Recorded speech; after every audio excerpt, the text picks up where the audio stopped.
Hi everybody, good evening. This is Bishwajit Datta, director success ed education services Bhopal Madhya Pradesh. हम CLAT के बच्चों को train करते हैं and all those people who are right now working for CLAT 2024 या 25, उन सभी के लिए ये information that anything that is required you need to go for some sort of preparation. यदि उसमें किसी भी प्रकार से if you need some sort of help you can always talk to us. आज का हमारा टॉपिक बहुत इंपॉर्टेंट है, आप देख सकते हो टेक्स्ट बुक रैशनलाइजेशन। ये बहुत ही रिसेंट है इनफैक्ट, और ये इसलिए भी ज़रूरी है क्योंकि 2017 से ये चल रहा है और अभी इसमें बड़ी कंट्रोवर्सी आ गई है। You will be surprise to know कि पिछले 7 से 8 सालों में तकरीबन 3 बार टेक्स्ट बुक एनसीईआरटी के टेक्स्ट बुक में चेंजेस आए हैं। आप इस बात पे एग्री करेंगे that whatever that we study in schools वो हमारा एक रैशनल आइडिया डेवलप करता है। इनफैक्ट किस सब्जेक्ट में आपको पढ़ना है, किस में आपको आगे जाना है, कौन सा सब्जेक्ट आपको इंटरेस्ट क्रिएट कर रहा है, आप आके क्या बनना चाहते हैं, ये सारा चीज़ स्कूल के टेक्स्ट बुक से डिसाइड होता है काफ़ी हद तक। एंड देन उन टेक्स्ट बुक के कंटेंट को बिल्कुल परफेक्ट होना चाहिए to make a rational thought process, to make out a rational idea out of it, to make out some sort of ideology also. आप ये कह सकते हैं कि इंसान का नैरेटिव सेट करने में उसके पढ़े हुए किताबों का बहुत बड़ा योगदान होता है उसकी लाइफ में, and that is definitely true because what you read so you become. तो आप जो भी बनते हो वो आप क्या पढ़ते हो, क्या करते हो, उससे बनते हो। 2017 में पहली बार text book NCERT text book पर रिव्यू करने के लिए उस टाइम का जो एनसीईआरटी के जो चीफ थे मिस्टर ऋषिकेश सेनापति, उन्होंने डिसाइड किया, उन्होंने कहा कि भाई हमें रिव्यू करना चाहिए टेक्स्ट बुक के ऊपर बिकॉज 1950 के बाद बहुत सारे चेंजेस हुए देश में और अभी हमने बहुत सारे नई चीज़ों का इम्प्लीमेंटेशन किया है। In fact during the Modi government only we have introduced GST. तो जीएसटी तो होना ही चाहिए हमारे टेक्स्ट बुक में, this is very important part. जितनी सारी स्कीम्स चल रही है हमारे देश में, all those schemes that are running by the central government, वो स्कीम्स आना चाहिए। उन स्कीम्स का क्या इंपॉर्टेंस है वो आना चाहिए। उस रिव्यू के बाद ये पता चला कि हमें हमारे कंटेंट को बढ़ाना चाहिए, एनसीईआरटी के कंटेंट को। मतलब एंशियंट हिस्ट्री को लेकर के हमारा कंटेंट काफ़ी कम है, so we need to increase that content in the history books. Lot of things to be incorporated inside that. केवल यही नहीं, हमारे ऐसे बहुत सारे लीडर्स हैं, हिंदू लीडर्स हैं, जो बिल्कुल उस समय नकार दिए गए थे। इनफैक्ट ऐसे हिंदू लीडर्स जिन्होंने कॉन्ट्रीब्यूट किया towards the society, towards the freedom movement, उनका नाम नहीं है। बहुत सारे ऐसे एम्परर्स थे जिनकी प्रोमिनेंट भूमिका थी, उनको हमने इनकॉर्पोरेट नहीं किया। So we need to increase the content of the NCERT. So this was all that in 2017 review ये सामने आया और ये चीज़ें करी गई। इनफैक्ट 2018 में जब सेंट्रल मिनिस्टर ऑफ एजुकेशन उनको कंटेंट देखकर ऐसा लगा कि भाई कंटेंट तो बहुत ज़्यादा है, there huge amount of content. तो एजुकेशन मिनिस्टर मिस्टर जावड़कर उन्होंने क्या किया, उन्होंने सारा कंटेंट कम कर दिया। He said that the content is huge. तो करीब 20% से लेकर 50% तक कंटेंट कम कर दिया। कुछ कुछ किताबों में 50% ऑफ कंटेंट कम हो गया। इनफैक्ट हिस्ट्री की किताबों में कई सारे चैप्टर्स चले गए, chapters related to caste, chapters related to dress, chapters related to cricket, chapters related to social event, protest, ये सारे चैप्टर्स उन्होंने खत्म कर दिए। This happened in 2018। समय आगे बढ़ता गया, कोविड का सीजन आया। कोविड के टाइम पर भी गवर्नमेंट को ये लगा कि सिलेबस अभी भी बहुत ज़्यादा है and the people after covid period they are not able to, I mean the students after covid period they are not able to cope up with the syllabus. तो उन्होंने उस पर भी कम कर दिया। और ये थर्ड राउंड ऑफ चेंजेस जो है, ये थर्ड राउंड ऑफ चेंजेस 2022 में शुरू हुआ।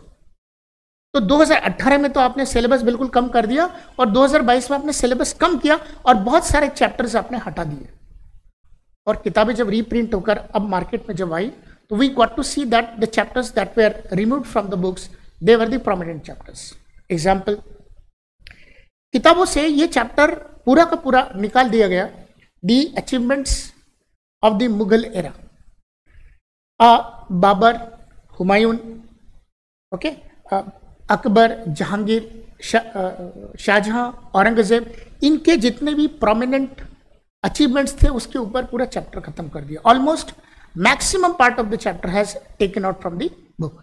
थोड़ा सा है मुगल एरा और दिल्ली सल्तनत के बारे में, बट दिल्ली सल्तनत तो लगभग खत्म कर दिया। This is all that happened just recently in 2022, जो रिविजन होकर किताबें जो नहीं आई है अब मार्केट में जो मिलने लगी उसमें देखने को मिलेगा। This is not the only thing, all those thing that were related to 2002 Gujarat right, वो भी पूरा का पूरा हटा दिया गया। Those people in the period of nationalist movement जब चल रहे थे हमारे देश में, in order to get our country free from the British government, उस समय जो एक्सट्रीमिस्ट लोग थे उनमें महात्मा गांधी बहुत पॉपुलर नहीं थे। So it has been categorically written in the text books that Mahatma Gandhi was not very popular among those extremist people. तो ये जो थॉट ऑफ डिफरेंस था ये हटाना था, तो वो भी हटा दिया गया। हमारे टेक्स्ट बुक्स में अब ये पार्ट नहीं है। In fact immediately after the assassination of Mahatma Gandhi जो आरएसएस का बैन लगा था वो वाला पार्ट भी हटा दिया गया। कास्ट सिस्टम पूरा हटा दिया गया। पॉलिटिकल प्रोटेस्ट हिस्ट्री की किताब में जो थी वो सारी हटा दी गई। पॉलिटिकल मूवमेंट्स हटा दिए गए हैं। ऐसे करके बहुत सारे पार्ट 7th स्टैंडर्ड की बुक से लेकर 12th स्टैंडर्ड की बुक्स तक हटा दिए गए। In fact if you go back in 2002 and 2003 जब अटल बिहारी वाजपेयी सेंट्रल गवर्नमेंट में थे, he was the prime minister, उस टाइम पर भी रिवीजन हुआ था एनसीईआरटी की बुक्स का, और उस समय भी कास्ट सिस्टम से बहुत सारी चीजें हटाई गई थी। इनफैक्ट उस समय ये बोला गया था कि हमारे देश के जो हिंदू एम्पायर्स थे या बड़ी बड़ी जो भी एम्पायर्स थी, हिंदू एम्पायर्स थी, उनको ओवर शैडो कर दिया गया और मुस्लिम लीडर्स का या मुस्लिम एम्पायर्स का प्रोमिनेंस दिखाया गया। तो they have taken the advantage of that period. उस समय जो इंट्रूडर्स थे मुस्लिम्स, उनको बहुत बड़ा चढ़ा करके दिखाया गया। In fact they were the intruders, और हमने हमारे जो हिंदू एम्पायर से और हिंदू एम्पायर्स थे उनके बारे में कुछ नहीं बताया। सो दिस वाज नॉट जस्टिफाइड। तो 2002 के टेक्स्ट बुक्स में वो वाला पार्ट काफी हद तक हटा दिया। एंड देन इन 2004 जैसी कांग्रेस पार्टी दोबारा से, यूपीए गवर्नमेंट दोबारा से आई in the form of Congress party, तो उन्होंने उसके अंदर कुछ पार्ट हटाए जिसमें पंडित जवाहरलाल नेहरू, डॉक्टर भीमराव अंबेडकर, इनको लेकर थोड़ा सा मॉडिफाई करके थोड़ा सा कार्टून फॉर्म में रिप्रेजेंट किया था एनसीईआरटी बुक्स में, और उनने कांग्रेस गवर्नमेंट उसको डेरोगेटरी मानते हुए हटाया और किताबों से उस पार्ट को पूरा का पूरा हटा दिया गया। उसके बाद भी काफी सारा बवाल भी हुआ था। The similar thing is happening right now at this moment of time. बहुत सारा कंटेंट हटा दिया गया। सो देयरफॉर ऐसा लग रहा है, because the other political parties, in fact the people are into academics, they are saying that NCERT books are compromised to lot of extent. और ऐसा लग रहा है कि people are trying to set a certain amount of narrative, because when you go to school you try to get an impression in your mind from the very early age. If somebody wants to make an impression, वो शुरू हो जाता वहीं से, और यदि वो impression बन गया then you will try to lead your life, or you will actually lead your life with that impression only. तो ऐसा लग रहा है कि स्कूल के बुक्स को एक मीडियम बना करके पॉलिटिकली कोई कम्युनिकेशन क्रिएट किया जा रहा है, and there is a narrative that is to be set in the mind of the people. एक नेशनल आइडेंटिटी सेट करी जा रही है, एक ऐसा थॉट आइडियोलॉजी क्रिएट किया जा रहा है जो बहुत ही वन साइडेड दिख रहा है.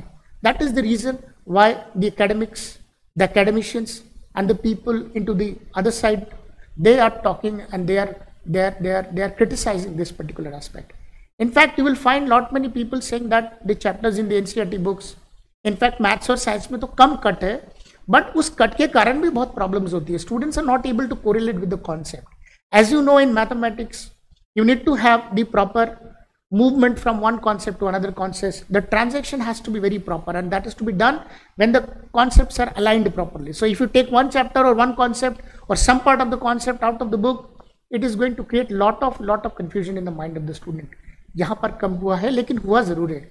हिस्ट्री के बुक्स के साथ तो बहुत ज़्यादा हुआ है, and that is the reason why the people are criticizing against this government's way of introducing or changing the syllabus of the NCERT books. This has done invariably in social science, in mathematics, in sociology, in history and in some other books. जैसे कि मैंने बताया 182 books में 1334 changes करके government लेकर आ रही है, NCERT लेकर आ रही है. तो you could understand that a prominent part of the culture और the history has actually been erased from the books. क्योंकि क्लास में definitely whatever the students ask in the form of doubts the teacher has to come out with that doubts, explanation देना पड़ता है। तो अभी जो text book में लिखा होगा उसको एक्सप्लेन करेंगे तो एक आइडियोलॉजी कुछ बनेगी and that is going to set among students. और यदि बहुत अर्ली एज में वो बन जाता है देन द स्टेट और the country is going to develop upon that. So this is something which is right now being criticized almost lot many people, and what is to be done after that and the debate that is going on, you will definitely go for it and you must watch it and put your views in this. Thank you so much. May God bless you. Bye bye.